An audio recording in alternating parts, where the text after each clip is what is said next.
Shalom, saudaraku yang dikasihi Tuhan. Saya Pendeta Yunita Amelia akan membawa kita dalam renungan firman Tuhan yang pada hari ini diambil dari Amsal pasal 30 ayat 1 sampai ayat yang ke-10. Di sini saya akan mengambil 3 ayat sebagai dasar dari renungan firman bagi kita. Sebelum kita bersama-sama bersatu dalam doa, kami akan bersama-sama membaca dan merenungkan bagian dari firman-Mu ya Tuhan. Pakai hamba-Mu untuk menyampaikan kebenaran sesuai dengan maksud Tuhan, sehingga firman ini boleh menjadi berkat, kekuatan iman, bahkan pengharapan bagi jemaat Tuhan yang mendengar. Terima kasih Tuhan, kami serahkan hidup kami dan pemberitaan firman-Mu hanya di dalam nama Yesus Kristus Tuhan dan Juru Selamat kami yang hidup. Amin. Saya akan bacakan ayat yang ke-7. Jauhkanlah daripadaku kecurangan dan kebohongan. Jangan berikan kepadaku kemiskinan atau kekayaan. Biarkanlah aku menikmati makanan yang menjadi bagianku, supaya kalau aku kenyang, aku tidak menyangkalmu dan berkata, siapa Tuhan itu? Atau kalau aku miskin, aku mencuri dan mencemarkan nama Allah.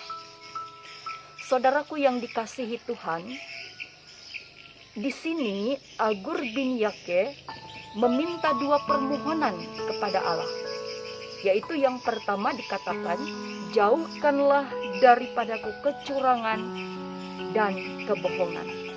Artinya, ia meminta hidup yang jujur, hidup yang benar, dan hidup yang berintegritas. Nah, pertanyaannya, kenapa ia meminta hal tersebut kepada Allah? Saudaraku, Agur bin Yake sungguh menyadari bahwa yang namanya kebohongan dan kecurangan itu akan membawa ia ke dalam perbuatan dosa yang akan menuntun ia kepada kejahatan, kepada kehancuran, dan bahkan kepada kebinasaan. Nah, sedangkan kalau ia hidup di dalam kebenaran dan kejujuran, maka firman Tuhan di dalam Yesaya pasal 32 ayat 17 berkata, di mana ada kebenaran, di situ akan tumbuh damai sejahtera, dan akibat kebenaran ialah ketenangan dan ketentraman untuk selama-lamanya. Nah, saudaraku, melalui hal ini Tuhan ingin mengingatkan kembali kepada kita bahwa yang namanya kebohongan dan kecurangan itu tidak akan membuat hidup kita menjadi lebih baik, tidak akan membuat hidup kita menjadi lebih bahagia, tidak akan membuat hidup kita menjadi lebih beruntung, tetapi justru akan menuntun hidup kita kepada kehancuran. Nah, saudaraku, saya percaya bahwa saudara pasti rindu hidup saudara dipenuhi dengan damai. Kalau saudara mau hidup saudara damai sejahtera, hidup saudara tenang dan tentram, maka milikilah sikap hati yang penuh dengan kejujuran dan kebenaran. Maka janji firman Tuhan berkata, damai sejahtera, ketenangan dan ketentraman untuk selama-lamanya dalam hidup saudara. Nah, itu permintaan yang pertama. Lalu permintaan yang kedua dikatakan, jauhkanlah daripadaku kekayaan dan kemiskinan. Pertanyaannya, kenapa ia meminta hal tersebut kepada Allah? Ayat 9 berkata, supaya kalau aku kenyang, aku tidak menyangkal Tuhan dan berkata, siapa itu Tuhan? Atau kalau aku miskin, aku mencuri dan mencemarkan nama Allah. Saudaraku, kalau kita renungkan, maksud dari Agur bin Yake di sini itu bukan hanya sekedar perkara kaya atau miskin saja, tetapi perkara hati kita di hadapan Allah. Nah, apakah semua orang kaya itu menyangkal Allah? Tidak. Saya punya banyak mengenal orang kaya yang rendah hati, yang mengasihi Allah, dan yang semakin mereka diberkati, semakin mereka jadi berkat. Saya juga mengenal banyak orang-orang yang miskin, yang berkesusahan, yang justru semakin bergantung kepada Allah.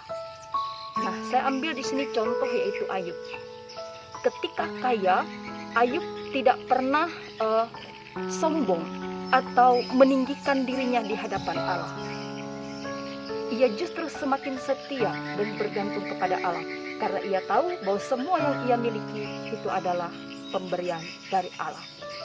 Dan ketika Ayub jatuh miskin, ia kehilangan segala-galanya, ia tidak menjadi marah, ia tidak menjadi kecewa, dan bahkan dikatakan ia tidak menuduh Allah berbuat yang tidak patut kepadanya. Tetapi ia justru berkata, Tuhan yang memberi, Tuhan yang mengambil, terpujilah nama Tuhan.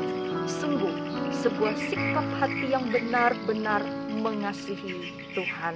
Sehingga kaya atau miskin itu bukan masalah bagi Ayub.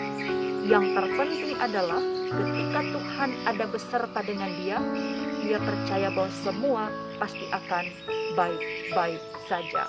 Nah, saudaraku yang dikasihi Tuhan, melalui hal ini Tuhan ingin ingatkan kepada kita bahwa mari milikilah sikap hati yang benar di hadapan Tuhan, yang terus percaya bahwa setiap orang memiliki bagiannya masing-masing, dan Tuhan pasti akan memberikan bagian yang terbaik bagi kita, anak-anak yang dikasihinya.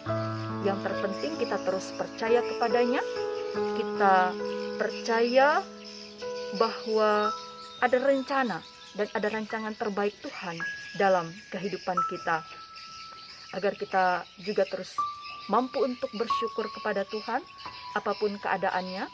Kita tahu Tuhan mengasihi kita, Tuhan beserta kita, dan Tuhan akan memelihara kita, dan Tuhan memberikan jaminan hidup yang kekal untuk kehidupan kita. Kiranya Tuhan yang memampukan kita untuk mengerti firman-Nya hari ini dan melakukannya dalam hidup kita hari tiap hari. Amin untuk firman Tuhan. Mari kita berdoa. Pujian dan ungkapan syukur kami naikkan ke hadapan tahta-Mu yang maha kudus ya Tuhan, karena Engkau baik dan teramat baik dalam hidup kami. Kami bersyukur untuk hari yang baru yang Tuhan masih anugerahkan bagi kami, sehingga kami boleh tetap menikmati kehidupan, bahkan kebersamaan dengan orang-orang yang kami kasihi dan cintai. Bapa di dalam Yesus Kristus, di hari hidup kami mau serahkan diri dan keberadaan kami hari ini dan hari esok. Kami tidak pernah tahu apa yang akan terjadi dalam hidup kami, tetapi kami percaya ketika Tuhan beserta dengan kami, maka kehidupan kami akan selalu baik di dalam rencana dan di dalam kehendak Tuhan. Bapa di dalam Yesus Kristus, kami pun mengucap syukur untuk firman Tuhan yang boleh kami renungkan bersama pada kesempatan hari ini.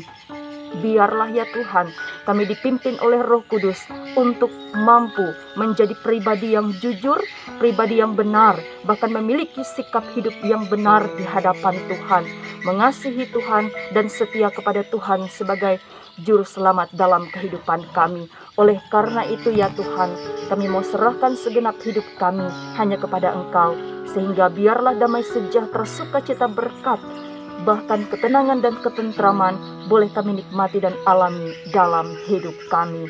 Bapa di dalam Yesus Kristus, pada saat ini kami sedang berada di masa-masa sulit oleh karena pandemi virus COVID-19 yang masih melanda kehidupan kami.